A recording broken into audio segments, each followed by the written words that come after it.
Welcome to Live DAF, your online DAF Yomi Shir. Shalom Aleichem, welcome back to today's DAF, Bava Kamma DAF Kuf Yud Aleph. We are holding the second line off the top. Nosa nasa kesef liya yara v'chulu. In the Mishnah we learn, a person is goizei leshager, he robs a ger. He swears to his innocence, and then the ger dies and he decides to do teshuvah, to admit that in fact it was a shvuas shav. He wants to, undo what he did. So the process entails paying the keren, the actual principal, the money, plus a chaimish, a fifth, plus an asham. And all three are delivered to the Beis HaMikdash, given to the Kohanim, who distribute the money amongst themselves and bring the asham on the Mizbeach. Now ideally, it's one bundle, it's one package. But let's say nasa nasa kesef liho yarav. So as we know, the Kohanim were split into 24 groups, 24 mishmaros, each rotation, each group serving for 1 week. So typically you would serve about 2 weeks a year, right? So in the Mishnah we have some examples of mishmaros. One was named Yoyarav, perhaps that was like a family name. One was called Yedaya. So if you gave the money to Yoyarav and then gave the asham later on the next week to Yedaya, you're yaitse, because even if it wasn't brought together as one, as long as the money was paid first, that paves the way for the korban which comes later on. But the other way around, that's a problem. If you first handed the asham to Yoyarav and then the money to Yedaya, here comes a brayso. Tana Rabbanan, Nasan asham lo yarav. He handed the asham to the first mishmar, v'kesef, but the compensation he gave Yedaya to the second mishmar. Yachsir. So now, which way? How do we deal with this? Do we bring the asham to the money or the money to the asham? Yachsir kesef etzel asham. Divi Rabbi Yehuda. According to Rabbi Yehuda, we penalize Yedaya for accepting the kesef, and we compel them to bring the money back to Yoyarav together with the korban to complete the process. Divi Rabbi Yehuda. The Chachamim, they go the other way. We penalize Yoyarav for accepting the asham before payment. Yachsir asham etzel kesef. We take the asham and bring it to the money. Basically, it's all given to the second mishmar, Yedaya. Asks the Gemara Chidam, what exactly happened? When was this given? How did it take place? Ilay, shall we say, the Yoivle asham le'yarav, b'mishmartei di Yoyarav. It was the first week, Yoyarav's mishmar, and the fellow gave the asham to them during their week. He waited with the money until next week. The kesef that he gave Yedaya during the next week, b'mishmartei di Yedaya. So, as Rashi explains, we fully understand the Rabbanan's view. Why did you, Yoyarav, take the asham before the money? If anything, money comes before the asham, that would be okay, but the asham, you have no business taking that before receiving payment. So, send the asham to Yedaya together with the money. But, why does Rabbi Yehuda penalize Yedaya for accepting their money? They're allowed to accept money during their mishmar, and money can be accepted before the asham comes. Each one should keep what he got. Basically, Yedaya should keep their money. Why should they lose their money? Amarava. This is what happened. And we're speaking about a case where the Yoyiv asham li'yarav b'mishmartei di'yarav. So the asham was given on the first week to Yarav, perfectly fine. The money was given to Yedaya, but not during the second week. During the first week, he had preference with respect to paying Yedaya. He wanted them to get the money. But it was the wrong week. It was the first week. It didn't belong to them. So this is the machlekes. Rabbi Yehuda Savar, according to Rabbi Yehuda, Kivan de Lav Mishmeres, the Yedayahi. Since Yedaya had no business accepting money during that week, which wasn't their rotation, we penalize them. Therefore, Yachzir Kesef Etzel Asham we compel them to send the money to Yorav back to the Asham. But Rabbanan Sabri, they hold no. Shaloi kedinhu Ovid b'nei Yorav. Truthfully, Yorav did something even worse, because the kiblu Asham mekame kesef, they took the carbon before money was brought. That's a no-no. Helkach lidid too. So according to the Rabbanan, Kansinalu, we penalize Yorav v'yachzer esh Asham etzel kesef, and we force him to send the Asham to the second Mishmar where the money is. Tanya Amar Rebbe.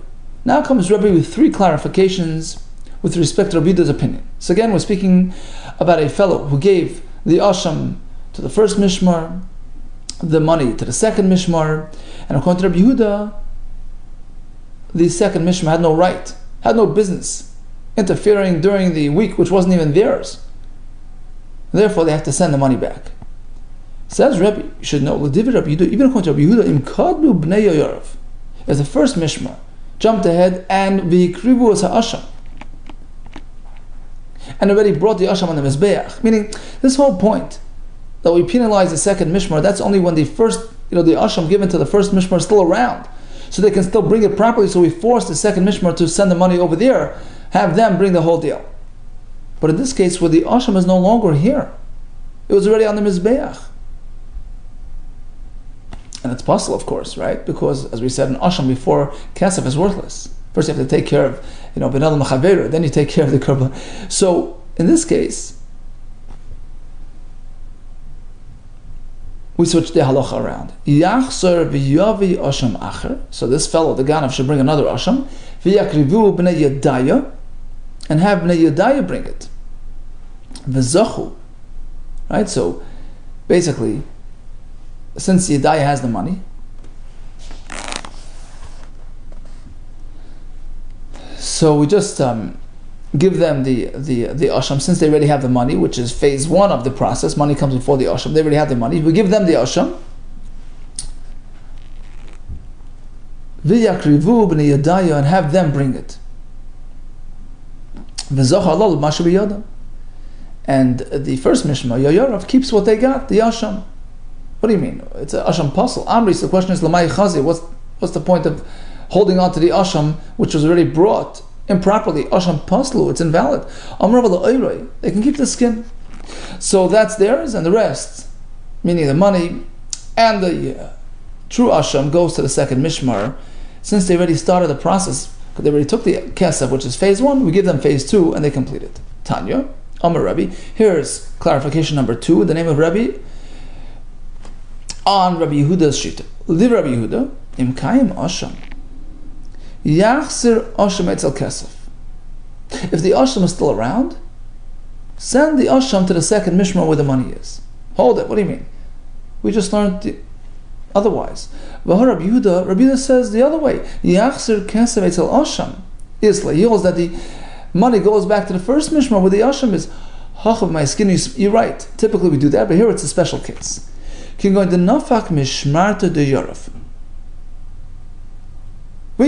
which was Yehoyarov's week, passed without complaint. They didn't complain to the Bnei Yedaya, hey, where's the money? But they didn't demand the money. Therefore, the equation changes. And now Rabbi is teaching us, we consider that lack of claim as a mechila. They sort of forgave that right, and now it all goes to the second Mishmar. Tani idach, here comes a third point. Amar Rabbi, l'div Rabbi Yehuda, according to Rabbi Yehuda, im kayim asham, if the asham is still around, yachzer kesef etzel asham, we compel them to send the money back to the first Mishmar who are in possession of the asham. Well, pshita, obviously, that's the halacha in the Mishnah, right? Hachi isli, we just had a brisa. What are you adding? Says the Gemara, we're not speaking about a typical case. We're speaking going to nafik mishmartim dahani dahani. What happened was both weeks already passed without anybody voicing a complaint. Again, Yorav got the asham. Next week, Yedaya got the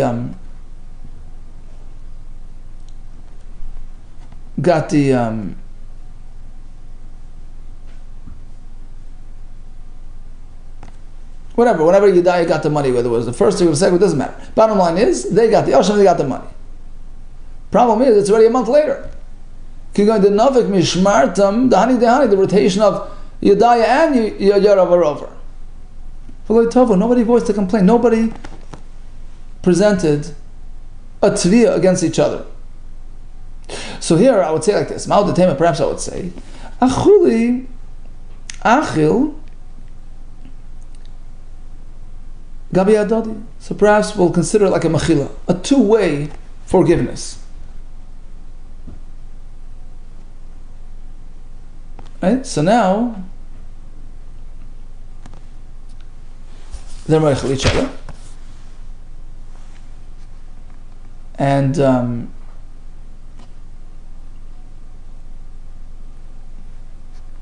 let everything stay the way it is. Just leave it status quo. Let your Yorav take care of the asham, and the money stays by Yedaya. Just leave it as it is. Kamash, the point is no. The Amrina, we say kivad lo yitav la dadi, kivad lo yitav, since they failed to file a complaint against each other, meaning even Yedaya hadn't really asked for the asham. So Rabbi Yehuda's din remains intact. We leave it as it is. Lahadra Bereisha.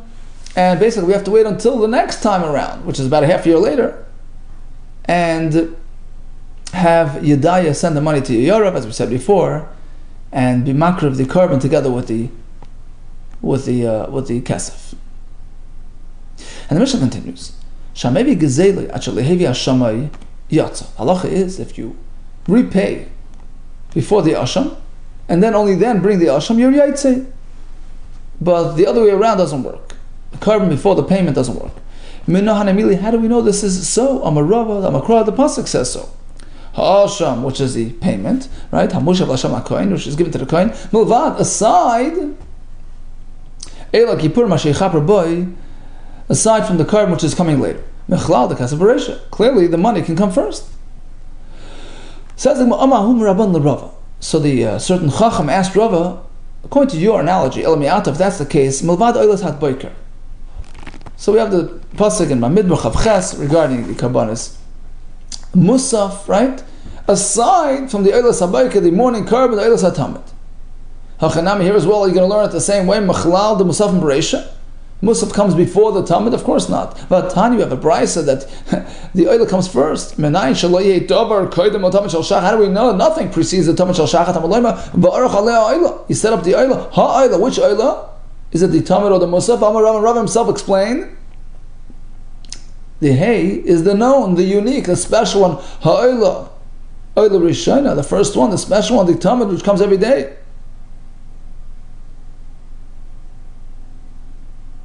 As the first carbon. So bottom line, even though the pasuk refers to the musafin and then adds mulvad oilas habayker, doesn't mean the musaf comes before the oilas habayker, just the opposite. It's here as well. Even though it says ha'osham mushal Hashem, the money mulvad, aside from the elak yipurim asher chava bayolov, maybe the carbon came before the money. Malay, the Rabbi responded, no, a big difference. No, when I was learning the pasuk here, it was focused on the other word, mashayechaper by nafkali, nafkali. It's not just milvad. Look again at the pasuk. Milvad elak yipurim asher yechaper boy, which he is going to use as kapara in the future. But I know keeper clearly it hadn't been done yet. The pasuk is describing a carbon brought in the future, down the road. Apparently, payment comes first. That's my raya. A payment has to come first. Okay, not only is that keren. But the Mishnah says, although the kesef is ma'akev, the carbon, but only the keren, the actual, original amount, but the chaimish, the add-on, doesn't hold up the carbon. Tanar Rabban, how do we know this is true? One second. So first, we're going to go to a different parasha, which is Me'ila, which has a similar type of arrangement. Person diverts hegdish property for personal use. He has to pay the keren with the chaimish, and also an asham. So just like over here, we say the money is what triggers everything. First, you have to pay, and then bring the carbon. So it's in that order. But the chaimish is not me'akev. The same thing about the me'ilah. Tanar Rabbanan me'nayin. How do we know shim hevi me'ilasai? Me'ilasai here is a reference to the monetary compensation for misusing hegdish property. But like hevi hashamai, without bringing the carbon. Or hashamai v'lehevi me'ilasai. Well, let's say he brings the carbon asham without paying. How do we know shalayatza that he hasn't really fulfilled his obligation? Talmud Leimar, you need both. Be'ela asham v'nislach loy. So eil is the actual carbon, the ram, and ha'asham, just like ha'asham by gezel hager means the payment, there as well, it's referring to the payment. So we need both together to complete the process. To achieve forgiveness. How do we know How do we know that if he brings the carbon before paying, he's not yaitse? He has to redo the carbon. Be'el ha'asham. El, as we said, is the actual carbon. Ha'asham, which is coming to complement the asham. Asham over here means repayment for the me'ilah sin. Ha'asham bekvar. So the asham has already passed, meaning the keren, the actual principle, is already a past event. It's already been paid. That comes first. Well, yachal kashem sha'ayil v'asham ma'akvim. So perhaps just as the keren and the carbon of ma'akiv, the added fifth is also mi'akiv, the kapara. Talmud we have the pasuk be'ela asham nislach loy. Only these two elements are critical. Eil v'asham ma'akvim behegdish. Ve'ed chemish ma'akiv. So, payment and the actual carbon, that's critical. The chemish doesn't hold up to kapara, it's required, but the kapara can be accomplished without it too. So basically, we're applying the same concept as we have in the gezel hager to the me'ilah fellow. There is keren, there is chemish, there is asham. It has to be payment and then carbon, rather than the other way around, but in either case, chemish is not mi'akiv. Says the Gemara, since the two discussions, the two parshas are so similar, we allow ourselves to sort of connect it. V'yilmad hegdish mehedyet. We can learn the halacha of me'ilah by hegdish from the fellow who was goizel, the regular, the ger, hedyet, the regular plain person. The hedyet mehegdish, and likewise, we learn some things from the hegdish to the hedyet. Explains the Gemara. Hegdish is learned mehedyet. In what way? Ma asham the hasam keren, just like by the hedyet, meaning by the gezel hager. The word asham means the keren, the payment, not the carbon means the payment. Af asham the keren, likewise. The word asham by me'ilah means the keren, the payment, as we explained. We hedyet mehegdish, and we go the other way too. We learn something from hegdish to hedyet to gezel hager. My hegdish ein chamish me'akiv. Just like we've just established that when it comes to repaying me'ilah, the chemish doesn't hold up the process. I've had it now in chamish ma'akiv. Likewise, by the gezel hager, the keren is ma'akiv, the asham is ma'akiv, but the chemish is important, but it doesn't hold up the process. Bottom line: a person is gezel hager v'nish baloi. The ger dies. The gazel has to pay keren, chemish, and asham. In terms of the order, first comes the payment and then the carbon. What if he split it amongst two mishmaros? So if the money was given first and then the carbon, that's his yaitse. But if the carbon was given first and then the money to the next mishmar, that takes us into this whole discussion. Machlekes Rabbi Yehuda Rabbanan, which pertains to a case where he gave the money to the second mishmar, but it wasn't their week. It was still the first week. Rabbanan say the knas is applied to the first mishmar for taking the asham before the money, so that asham gets sent over to the second mishmar. According to Rabbi, it's the other way around. And Rabbi points out three different cases, three different variations within this discussion with respect to Rabbi's Shita. Okay, then we connected the process of Me'ilah to the process of Gezel Hager. Both we say, money comes first, and then comes the carbon. Either way, the Chaimish is not Mi'akiv. Hadran Allah, Hagoz Leitz. Okay, we begin a brand new parak, which is the last parak. Now Masechta. Hagoz Lo Machel. Okay, it says the Mishnah, Hagoz Lo Machel is Bana, a fellow robbed. Right, so he steals something and he feeds his kids. So it's no longer here. Do they have to repay? No. It's not their problem. It's the father who stole, not them. Or another case. He was Meirisha to his kids. He inherited it to the kids. So the father stole a car. He passed away. Now they have it. In both cases we say, Peturim Milasham, kids are not responsible. The Gemara will explain, we're speaking that it was after Yush, so the owner already given up on it, and now it's in the hands of the kids. So on the one hand, the fellow gave up. On the other hand, we don't even have the gazlan here. The kids are not, they didn't actually, do this crime, so they're potter. But there's an exception. According to one pshat in the Gemara, if it's something which is visibly the stolen item, it's a yellow car sitting outside, everybody knows this is the stolen item, so chayav and l'shalom, in this case the kids have to repay it in order to protect their father's honor. The father's a gazlan, the Gemara will deal with that. Why they're protecting his honor. Says the Gemara, Amar of Chisda, you're meant to know, in a general sense, Gazal v'nesiyashu abalam. Shimon steals from Reuben, and Reuben still expects to retrieve it. He hasn't given up on it. So he still is engaged, he's still connected to his item. Comes Levi and grabs it from Shimon and eats it. So the question is, who's Reuben going to go after? Who does his claim rest on? The first Gazlan, which is Shimon, or the second Gazlan, which is Levi? Both. Ratzam Mizeh Gova, he has a choice. Whoever he finds easier to access. He can choose to collect from Shimon or from Levi. Because basically, they're both Gazlanim from him, because it's still his. Even though, it's a Chiddush, even though the item was sitting by Shimon when Levi took it, Levi didn't steal from Shimon, he stole from Reuben, because it's still pre-Yush. He's still connected to his item. My time. The Gemara explains. If it's before Yush, before the actual owner gave up on it, it's still in his domain. He's still considered the owner, full owner. In which case, when Levi eats it, technically he ate from Reuben. So Reuben has a claim on Levi. Of course, he can't claim twice. The Shita Mekabesis points this out. The Ramah, he says you can't, collect twice on the same item. Pick your choice, either him or him. Tanan. Here comes a kasha from the Mishnah. Father stole, the kids ate.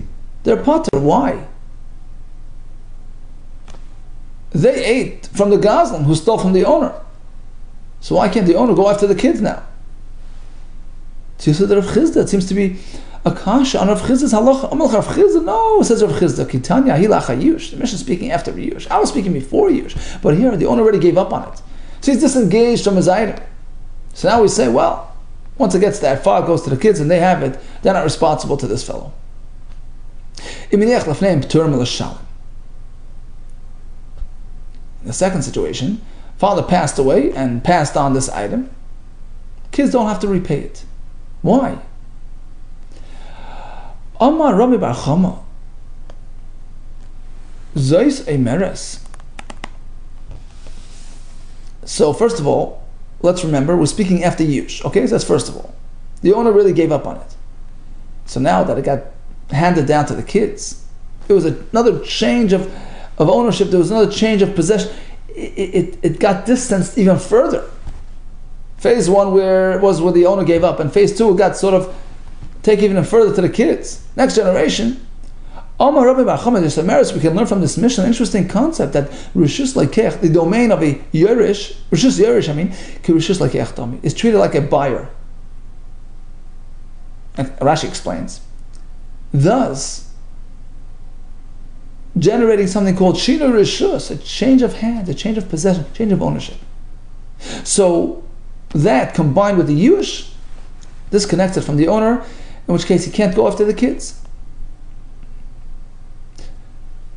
And the Chiddush here is that we don't view the Yerish as just like a carryover, like just an extension of the father. No, it's a brand new entity. It's a new Rishus. So Yush combined with Shina Rishus makes it theirs, or Kaina, and he can't go after them. The owner can't go after the kids. Rava Amar, no, I disagree. That's true by a buyer, a customer. It's really a new entity, but here it's a Yerish. It's a carryover. It's just an extension of the father. Rishus, Yerish, love. Rishus Lekech Dami. We don't treat it like a second Rishus. So the question is, why do the kids keep the item? There's no item. We're speaking Kisha'achim. They consumed it. It's gone. They used it up. They destroyed it. Whatever. So since the owner gave up on it, combined with the fact that the item is not here, so he can't go after the kids. What do you want from the kids? They didn't steal from you. Well, says the Gemara, let's move on to the next part of the Mishnah. The Gemara assumes at this point, it means to say like this: if there's a yellow car sitting in the driveway, everybody sees this is a stolen item. The kids have to repay it simply because of kibud avayim. So what does that tell us about the Mishnah? What does that tell us about the existence of the stolen item? Apparently the entire Mishnah is speaking with the item still around, still present, still intact. Zach and Rava tell us they ate it. No, we're going to reinterpret the Mishnah like this. The item is gone, totally gone. And that's why we understand the first halach. Right? Even though he inherited to them, they took it, but they ate it, it's gone. The second part of the Mishnah is also speaking where the item is gone. The Mishnah means like this. The item is gone, but if the father left over some personal property, some karka, some real estate, which was mishubad, which was committed to the repayment of this robbery, of this gezela, of this theft, then that debt carries over to the kids as well. They can't just wiggle out of it, because this debt was sort of tacked on to the father's property. Okay, so now the Mishnah is very, very good. So according to Rava, Rishus Yerush is just one, hemshech. It's a continuation of the father. It's not like a Rishus Lekeach. When the Mishnah says the kids are potter, it's because they ate it. So there's no claim against the kids. They didn't steal, so what do you want from them? But when there's karka left over by the father, this shibud applies to the karka and they have to repay it. Says the Gemara, Rebbe. Now Rebbe, as we know, Rebbe HaKadosh compiled the Mishnahs, and he himself once was sitting and explaining to his own kid, Rabbi Shimon Brei, this lashon achrayis, which is typically used to describe karka, because karka is sort of something which provides security, right? Fallback for a defaulted loan, etc. That's why it's called right? So Rebbe was pointing out to his son, when it says achrayis, it doesn't mean mamish specifically karka, that the father stole land, and no, even if he stole a cow and he's using it for for plowing, or it was a donkey, and the kids are using it, he's pulling their loads, etc. That has to be returned with Mekabed to protect their father's honor, because it's visibly a stolen item. It's not honorable for the father. So, bottom line, the item is still around, clearly still around. And this was Rebbe explaining his own Mishnah. How can Rava learn that the Mishnah is speaking where the item is gone? Elam Rava says like this. You're right. But actually there's a brisa presented by Rabbi Yehuda, which is fully in line with my interpretation, and I'm going to assume that the Mishnah follows that interpretation as well, notwithstanding this discussion between Rabbi and his son. When I pass away, Rabbi Oisha nafik levasi. Who's going to come greet me? Rabbi Oisha is going to come greet me. Why? The taritzna masnisin kabasei. Because I'm accustomed, I have a habit of interpreting Mishnayos in line, consistent with Rabbi Oisha's view of things. Taisa says it was a regular thing, so I'm going to be zeicha to have him greet me when I pass away. It's well known that the Magini Shleima, who spent his lifetime protecting, so to speak, defending Rashi's opinion in face of all the kashas that are asked on Rashi, that during his levaya they saw this huge flame, this fire, and it was understood that it was Rashi HaKadosh who came to greet him as a sign of appreciation for endeavoring to explain his view of things. So basically Rav Oisha is going to be all excited when I come, and the reason is because the Taritzna Masinska say the Tanya Beisha. We have a brayso as follows: Hagoyz lo machal espanov, p'turim l'shalom. Right, very similar to our Mishnah. A person steals, gives it to his kids, they consume it, they're potter. Hiniach lafneim. If he leaves it and he passes away, he leaves it for them. Gzela kayemes. Depends if it's here or not. As we said, This is perfectly in line with Rabbi's opinion.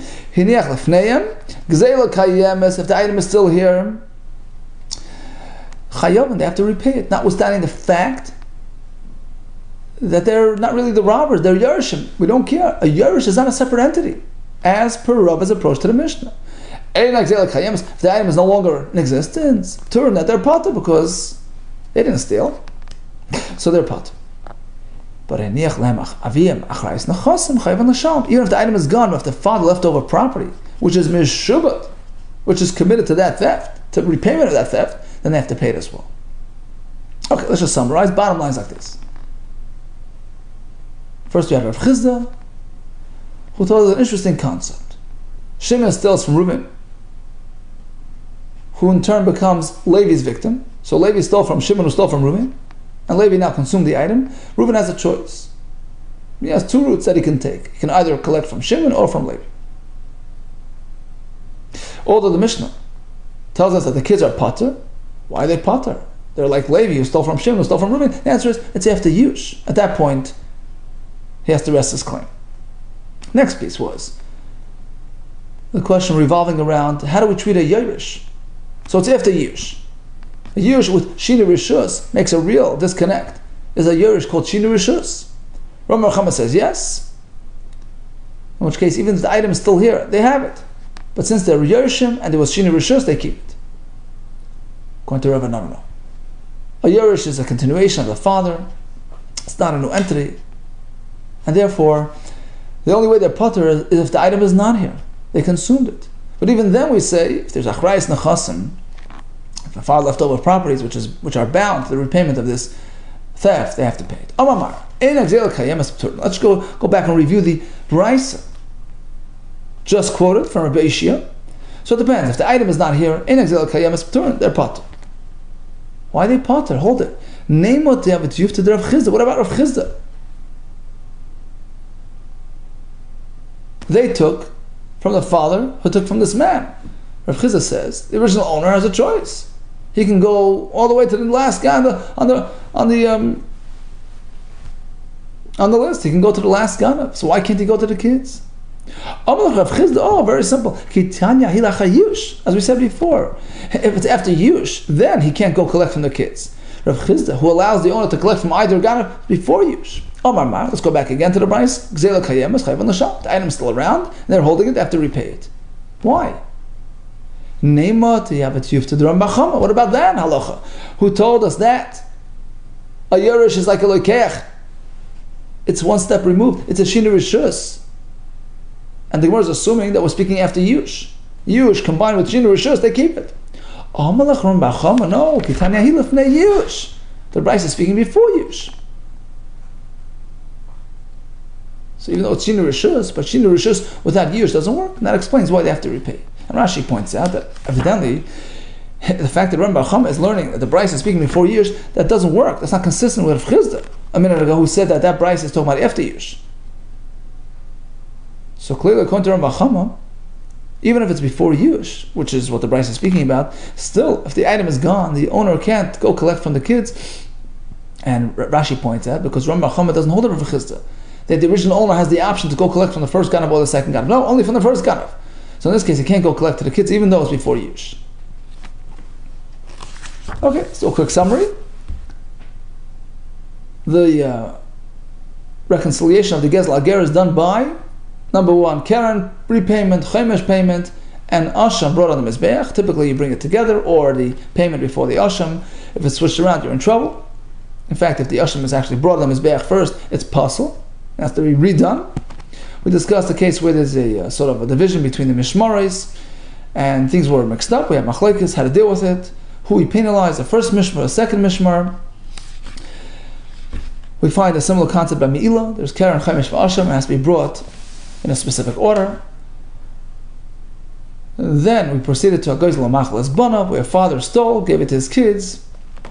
In some cases they're chayiv, in some cases they're potter. It all depends whether the item is intact, whether the item is visibly the stolen item, whether there's achrayis nechasim, there's property left over by the father. We learned about the question of how to deal with a rishus yerush. Is it rishus lakeach or not rishus lakeach?